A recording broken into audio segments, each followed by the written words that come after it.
오토캐드는 건축, 인테리어, 토목, 기계 설계 현장에서 거의 기본 도구처럼 쓰이는 프로그램입니다. 그래서 일부 사무실에서는 잠깐만 쓰는 건데, 예전에 설치된 건데, 직원이 알아서 깐 건데라는 식으로 가볍게 넘기기도 합니다. 하지만 오토캐드 불법 사용 문제는 단순히 프로그램 하나를 몰래 쓴 문제가 아닙니다. 적발되는 순간 회사의 업무 방식, 비용 구조, 신뢰도까지 한 번에 흔들릴 수 있는 리스크입니다. 가장 먼저 떠올리는 것은 벌금입니다. 불법 소프트웨어 사용은 저작권 침해 문제로 이어질 수 있고, 경우에 따라 형사처벌 대상이 됩니다. 저작재산권을 침해한 경우 5년 이하의 징역 또는 5천만 원 이하의 벌금에 처해질 수 있으며, 징역과 벌금이 함께 나올 수도 있습니다. 특히 회사 업무에 사용했다면 개인의 실수로만 보기 어렵습니다. 직원이 설치했다는 말만으로 회사 책임이 사라지는 것도 아닙니다. 더 현실적으로 무서운 것은 민사상 손해배상과 합의금입니다. 단속이나 내용 증명 이후에는 불법 사용 기간, 설치 대수, 사용 목적, 정품 라이선스 가격 등을 기준으로 손해배상이나 합의 요구가 이어질 수 있습니다.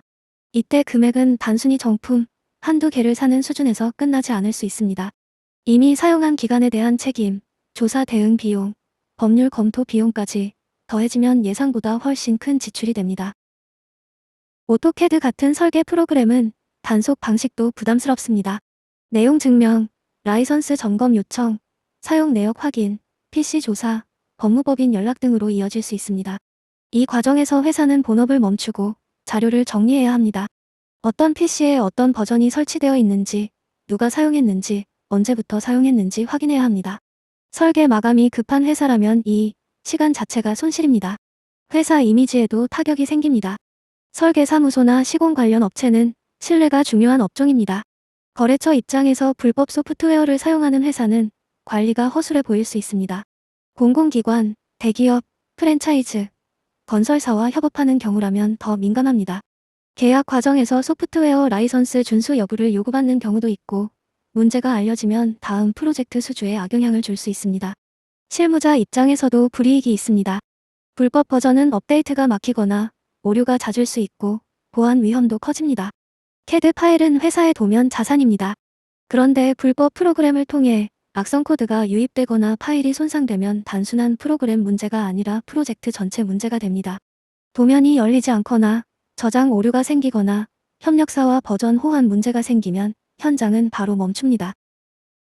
대표자나 관리자의 책임도 가볍지 않습니다.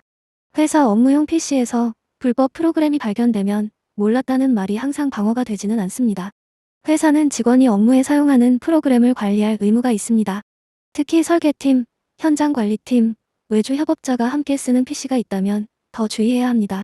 프로그램 설치 권한을 누구에게 줄 것인지, 정품 사용 내역을 어떻게 기록할 것인지 정해두어야 합니다. 예방 방법은 생각보다 단순합니다. 첫째, 회사 내 모든 PC의 설치 프로그램 목록을 점검해야 합니다. 둘째, 사용하지 않는 불법 또는 출처 불명 프로그램은 즉시 삭제해야 합니다. 셋째, 정품 라이선스 보유 현황을 문서로 정리해야 합니다. 넷째, 외주 직원이나 프리랜서가 회사 장비를 사용할 때도 라이선스 기준을 확인해야 합니다. 다섯째, 무료 대체 캐드나 합법적인 구독 플랜을 비교해 회사 규모에 맞게 선택해야 합니다.